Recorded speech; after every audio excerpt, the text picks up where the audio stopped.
PharmaPal.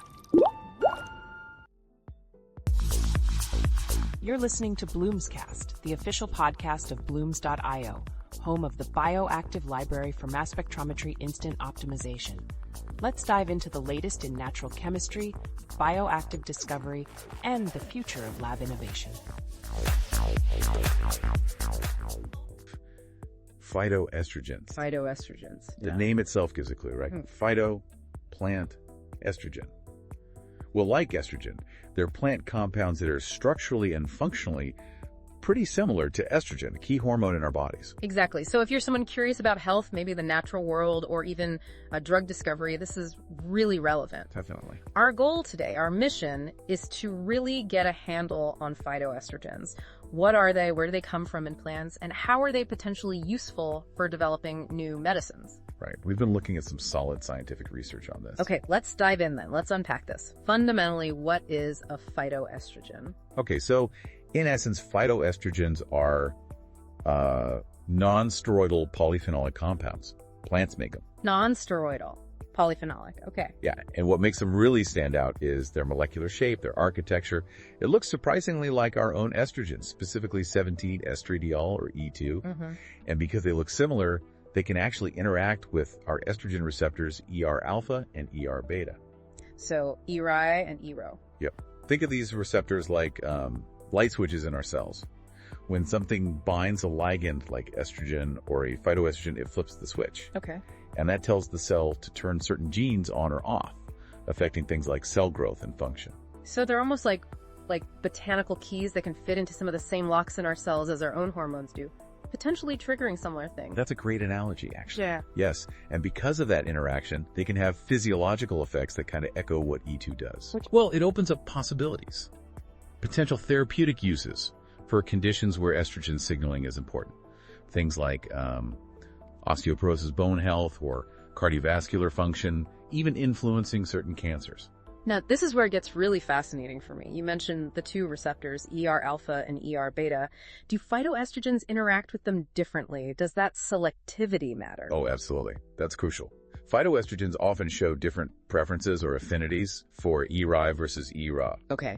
And interestingly, many of them tend to bind more strongly to ERA. ER-beta. Why is that significant? Because activating ERI versus ERA can lead to different outcomes in the cell. For example, ERI activation is often linked with cell proliferation, growth, whereas ERI activation can sometimes have opposite effects, like promoting apoptosis, that's programmed cell death in certain tumor cells, for instance. So that difference in affinity is really key to understanding how they might work therapeutically. Right, okay, so it's definitely not a one-size-fits-all interaction.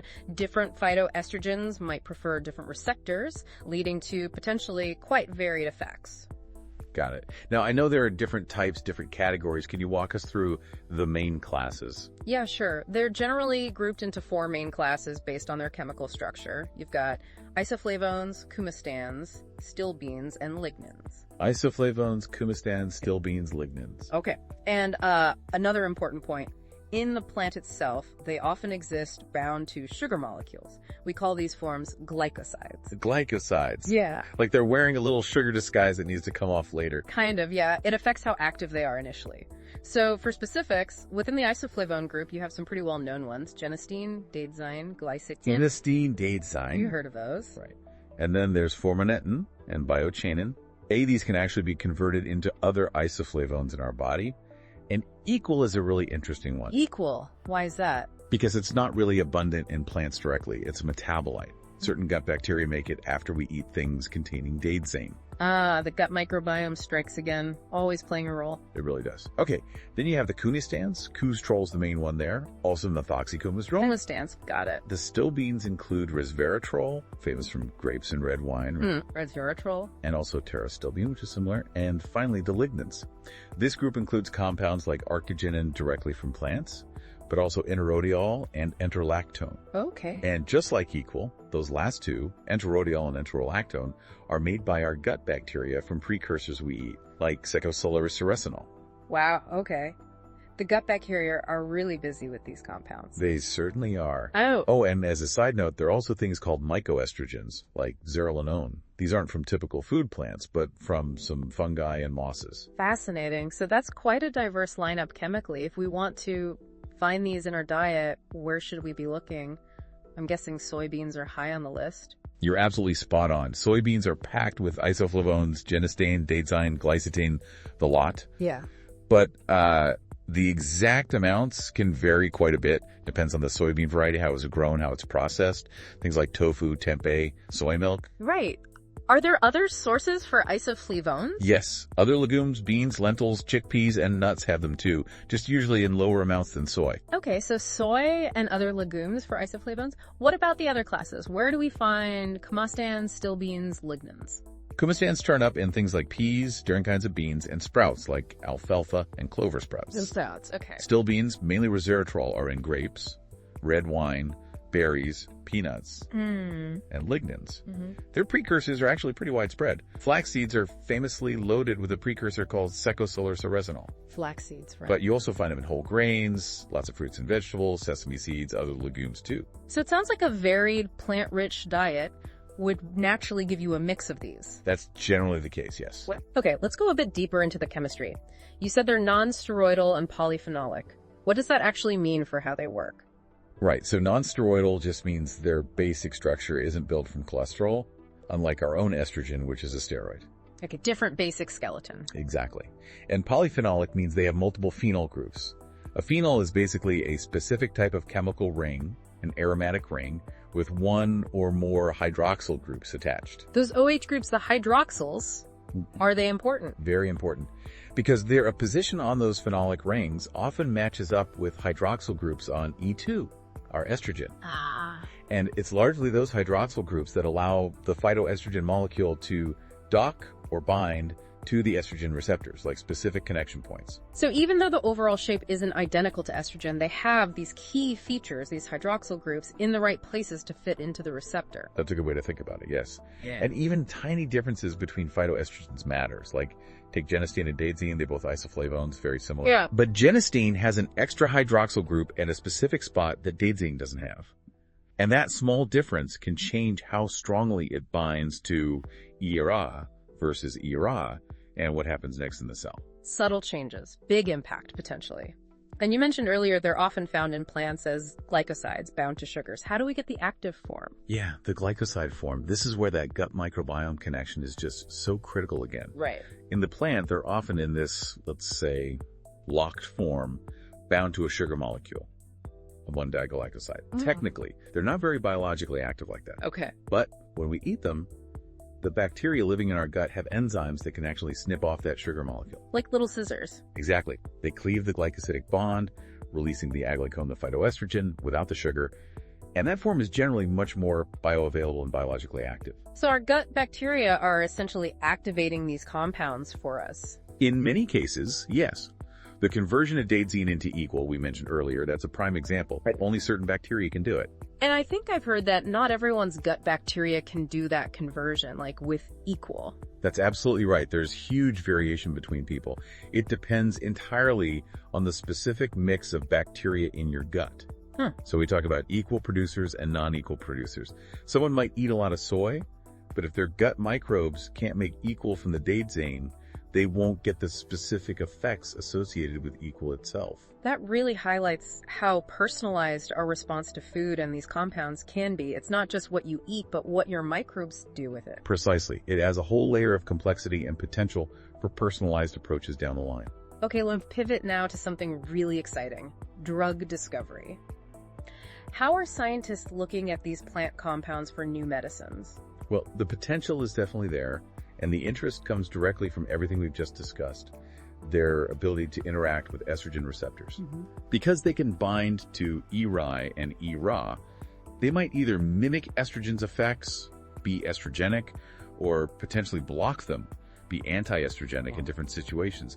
That dual potential is very attractive. So the same compound might act differently depending on the tissue, or maybe the person's own hormone levels. That's the hope. And it's the core idea behind drugs called SERMs, selective estrogen receptor modulators, SERMs, right? Pharmaceuticals designed to have different effects in different tissues. Right. Now, while some early work suggested some phytoestrogens might block estrogen, the specific research we looked at found that the ones tested like camphorol, cumestrol, genistein, daidzein, resveratrol, equal, They mostly acted as agonists. They activated the receptors in the models used. Okay, so more like activators in that study. But the selective part, hitting ERI or ERA differently, that's still key for drug development. Exactly. That differential activity, especially the preference many show for ERA, is a major focus. Why ERA specifically? Well, compounds that primarily activate ERA agonists are interesting for a few reasons. They might help reduce risks linked to some older hormone therapies. And, as we touched on, activating ERA can sometimes trigger apoptosis in cancer cells that have that receptor. So there's potential there for cancer treatment. What about specific cancers? There's often talk about soy and prostate cancer risk, for example. Yes, that's an active area. Isoflavones like genistein and daidzein have shown some promise there. Lab studies suggest they can interfere with pathways involving androgen receptors and PSA, prostate-specific antigen, which are important in prostate cancer. And interestingly, there's evidence genistein might even increase the amount of ERA in prostate cancer cells, potentially making them more responsive to treatments targeting that receptor. It really feels like we could be using nature's templates to build smarter drugs. That's the idea. Researchers are definitely looking at phytoestrogen structures as starting points for designing, next generation SERMs or maybe even estrogen prodrugs in active forms that get activated only where needed. Right. The dream is to get compounds that work selectively, say in the brain, for cognitive issues, but without causing unwanted growth effects in the breast or uterus, for example. That would be a huge step forward for hormone-related medicine, achieving that kind of precision. It would. But, and this is important, we need to be clear that the overall picture of how phytoestrogens affect human health is still complex and evolving. Okay. Their impact on things like menopausal symptoms, bone health, heart disease risk, cognitive function, various cancers.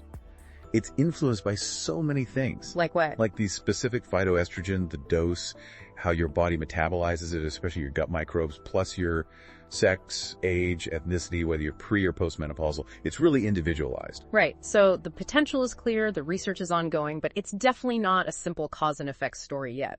Many factors involved. Okay. All right, so wrapping up our exploration today, what's the main thing we should take away about phytoestrogens?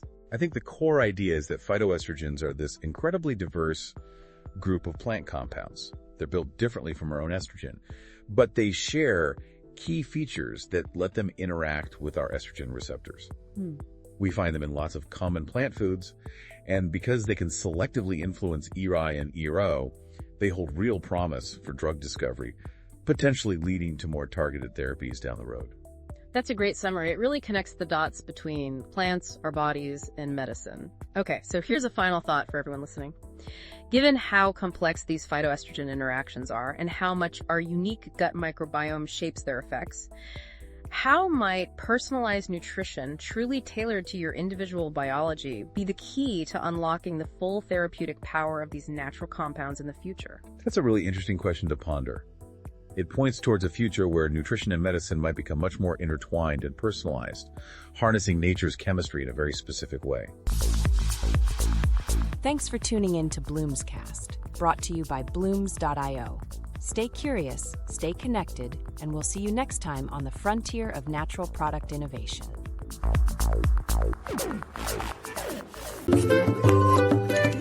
PharmaPal.